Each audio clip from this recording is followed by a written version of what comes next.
Assalamu alaikum 10th class. I am your mathematics lecturer Iram Mushaq from the platform of Punjab Group High School Jarawala. Students, hope you are fine and well. Today 16th June 2020 we are going to discuss exercise 2.6 of chapter 2. Students, as you know हम detail से अपना chapter 2 पढ़ रहे हैं. इसके बाद जो है वो हम एकेडमिक जर्नल से जो आपने स्कूल ऑफिस से लिया है उसकी मदद से इसकी रिवीजन करेंगे. अब हम अपना चैप्टर आज का जो है वो लेसन एक्सरसाइज 2.6 का स्टार्ट करते हैं. Exercise 2.6 is related to synthetic division. आइए देखते हैं कि सिंथेटिक डिवीजन क्या है. Synthetic division is a process, ये एक ऐसा अमल है of finding the quotient and remainder. Division में आपको पता है, जैसे फ़र्ज़ करें कि जो आम डिवीजन होती है उसमें मैं आपको पहले इनके नेम बता दूं टर्म्स के. यहाँ पे फ़र्ज़ करें 12 है या 13 है, इसे मैं 4 पे डिवाइड करवा रही हूँ. ये सिंथेटिक डिवीजन नहीं है, मैं ये जस्ट डिवीजन से आपको टर्म्स इंट्रोड्यूस करवा रही हूँ. 4 3s are 12. यहाँ पे आपके पास बाकी बच गया 1. तो ये वाला जो आंसर आता है आपके पास, इसे आप कहते हैं कोशेंट. ये जो बाकी बचता है इसे आप कहते हैं रिमाइंडर. जिस पर डिवाइड करवाते हैं उसे जो है वो कहते हैं डिवाइज़र, और जो जिसको डिवाइड करवाया जाता है उसे कहते हैं डिविडेंड. अब ये जो सिंथेटिक डिवीजन है इसमें भी हम कोशेंट यानी ये कोशेंट और ये रिमाइंडर फाइंड आउट करते हैं, लेकिन मेथड ये नहीं होता. उसमें क्या तरीकाकार होता है, व्हेन अ पोलिनोमियल कि एक दी गई पोलिनोमियल को डिवाइड करवाया जाता है एक लीनियर पोलिनोमियल पे, यानी लीनियर डिवाइजर पे उसे डिवाइड करवाया जाता है. और synthetic division simply a shortcut of long division method. ये लॉन्ग डिवीजन मेथड का एक शॉर्टकट है. तो आइए देखते हैं कि इसका क्या तरीकाकार है या सिंथेटिक डिवीजन से क्वेश्चंस को कैसे सॉल्व किया जाता है. क्वेश्चन 1 है एक्सरसाइज 2.6 का. Use synthetic division to find the quotient and remainder. आपने कोशेंट और रिमाइंडर फाइंड आउट करना है और सिंथेटिक डिवीजन को इस्तेमाल करते हुए. ये आपके पास एक पोलिनोमियल दी गई है, इसे डिवाइड करवाना है आपने इस लीनियर डिवाइजर पे यानी लीनियर पोलिनोमियल पे. तो सबसे पहली बात तो ये कि ये जो आपके पास x गिवन है ये इसकी वैल्यू कितनी आ जाएगी. देखिए बेटे, ये x+1 है तो ये दूसरी तरफ जाके हो जाएगा x-1. ये दरम्यान में ये वाली डिटेल लिखने की ज़रूरत नहीं है. वैसे इसमें जो है वो अगर आप देखना चाहें इसको तो मैं बता देती हूँ आपको. ये आपके पास x है, ये प्लस कैसे बनता है, अगर माइनस को माइनस से मल्टीप्लाई कर दिया जाए तो ये लिखने की ज़रूरत नहीं है. जस्ट ये जो है इन्फॉर्मेशन के तौर पर था. x+1 है, इसे आप रखें स्टार्ट पे 0 के इक्वल. तो x ये +1 इस तरफ आके हो जाएगा बेटे -1. तो आपके पास ये जिस पर आपने डिवाइड करवाना है वो वैल्यू आ गई -1. आपको पता है वैसे भी क्लास में भी हम चैप्टर 5 में ऐसे करते थे कि जो एक लेते थे लीनियर डिवाइजर, उससे वेरिएबल की वैल्यू निकालते थे और वो इसमें पुट करते थे. वो था रिमाइंडर थ्योरम. अब सिंथेटिक डिवीजन है तो ये जो जिस पर डिवाइड करवाना है उसे साइड पे लिखेंगे. अब यहाँ पे देखें जो आपको इक्वेशन गिवन है वो तरतीब से है या नहीं. यहाँ सबसे पहले पार्ट 2, फिर पार्ट उसकी मतलब x वाली पार्ट 1 और कांस्टेंट. अगर ये तरतीब से नहीं है, दरम्यान में कोई मिसिंग है, जैसे x स्क्वायर के बाद डायरेक्ट जो है कांस्टेंट टर्म आ जाए, x वाली नहीं आए, तो आप उसको लिखोगे नीचे दोबारा से x स्क्वायर प्लस फिर हम यहाँ 0x लिखते -1 फिर लिखते आगे. लेकिन अब चूँकि सारी मौजूद हैं, now write the coefficients of dividend in a row. और आपने जो है वो एक रो में इसके कोफिशिएंट्स को लिख लेना है. ये बात आपको लिखने की ज़रूरत नहीं है, मैंने जस्ट आपको समझाने के लिए यहाँ पे ऐड की है. इसका कोफिशिएंट है 1, इसका कोफिशिएंट है 7 और इसका कोफिशिएंट है -1. एक रो में लिख लिया क्योंकि ये ऑलरेडी तरतीब से थे. दोबारा बता रही हूँ, एक्स स्क्वायर का कोफिशिएंट है 1, एक्स का कोफिशिएंट है 7 और ये आपके पास ये -1 जो कांस्टेंट था, और जिस पर डिवाइड करवाना है वो हमारे पास बेटे -1 है. वो भी हमने स्टार्ट पे यहाँ लेफ़्ट हैंड साइड पे लिख लिया. जो फर्स्ट टर्म है वो एज इट इज़ आपने नीचे लिख देनी है, यहाँ एरो साइन लगाया हुआ है. उसके बाद यहाँ जो नई टर्म आएगी उसको साइड वाली से मल्टीप्लाई करना है और उससे अगले वाले के नीचे लिख देना आपने. जो नई टर्म आएगी वो यानी ये नई टर्म आई है, इसको साइड वाले से मल्टीप्लाई करना है और अगले वाले के नीचे लिख देना आपने.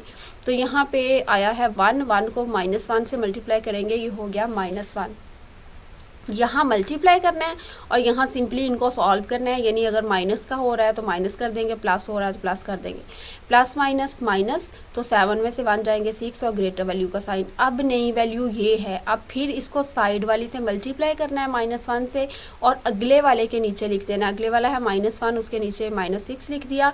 माइनस माइनस हो गए प्लस, 6 एंड 1 7 और ग्रेटर वैल्यू का साइन. ये जो लास्ट पे बचता है ना, लास्ट वाला होता है, ये होता है रिमाइंडर. तो रिमाइंडर आ गया -7। अब देखना है क्वोशंट। क्वोशंट लिखने का मेथड बेटा ज़रा गौर से देखें, ये x square plus 7x minus 1 था, यानी इसमें हाईएस्ट पार्ट जो है 2 है। जब हमने इसे एक दफ़ा लीनियर डिवाइजर पे डिवाइड करवाया, इसका मतलब है पार्ट एक ड्रॉप हो गई। उसके बाद फिर आपने x की पार्ट 2 की बजाय x से, यानी एक simple x raise to power 1 वाले से स्टार्ट करना है। तो फिर तरतीब के अकॉर्डिंग आप क्या लिखते हो, सबसे पहले x आता है और उसके बाद कांस्टेंट टर्म आती है। ये आपने x लिखा और यहाँ पे कांस्टेंट की जगह छोड़ दी। ये जो पहले वाला आप यहाँ पे 2 वैल्यूज़ बची, अगर यहाँ पे 2 आपके पास लिखने के लिए जगह होगी ना तरतीब के अकॉर्डिंग, तो यहाँ पे भी 2 ही वैल्यूज़ बचेंगी। पहले वाला x का कोफिशिएंट आ जाएगा, तो 1 तो हम लिखते नहीं है, ऐसे ही रहेगा। और यहाँ पे जो कांस्टेंट के लिए जगह छोड़ी थी वो ये वाला आ जाएगा।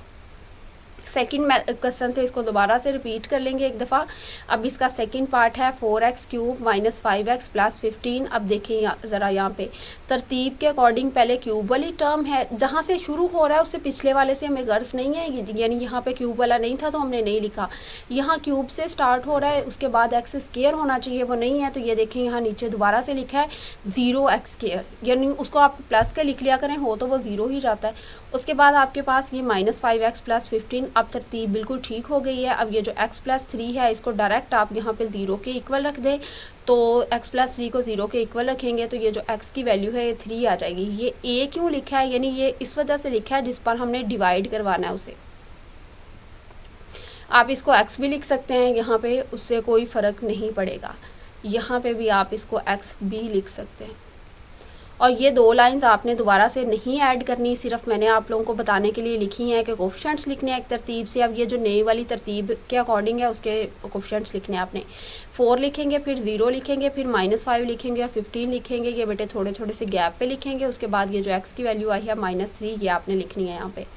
ये वाला 4 एज इट इज़ आ जाएगा। ये वाला 4 इस -3 से मल्टीप्लाई होगा, नई टर्म को साइड वाली से मल्टीप्लाई करके अगले वाले के नीचे लिख देना। ये -12 आ गया। अब -12 है नई टर्म, इसको साइड वाली से मल्टीप्लाई करना है -3 से, तो ये 36 हो जाएगा। माइनस माइनस प्लस, मल्टीप्लिकेशन में आपको पता है साइन भी चेंज हो जाता है। 36, अब ये प्लस माइनस माइनस, 36 में से 5 गए 31 और ग्रेटर वैल्यू का साइन। इस 31 को इस -3 से मल्टीप्लाई करना है, तो ये बेटे हमारे पास हो जाएगा -93 प्लस माइनस माइनस, इन दोनों को सॉल्व किया 78 रह गया और ग्रेटर वैल्यू का साइन। आपको पता है बेटे कि जो हमारे पास होता है ये वाला,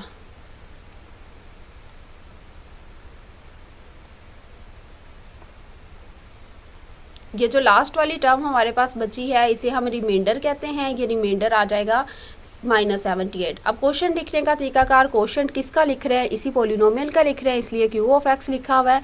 ये क्वेश्चन कैसे लिखेंगे, सबसे पहले तो देखें कि कितनी पार से वैल्यू स्टार्ट हो रही थी जो क्वेश्चन में गिवन थी। क्यूब से लीनियर डिवाइजर पे डिवाइड करवाने के बाद एक ड्रॉप कर देंगे, तो आप यहाँ पे फिलहाल ये 4 वगैरह कुछ नहीं लिखेंगे। यहाँ पे आप एक्स एक ड्रॉप करने के बाद तरतीब से इसको लिखना शुरू करेंगे। एक्स स्क्वायर वाली वैल्यू लिखेंगे, फिर एक्स वाली लिखेंगे,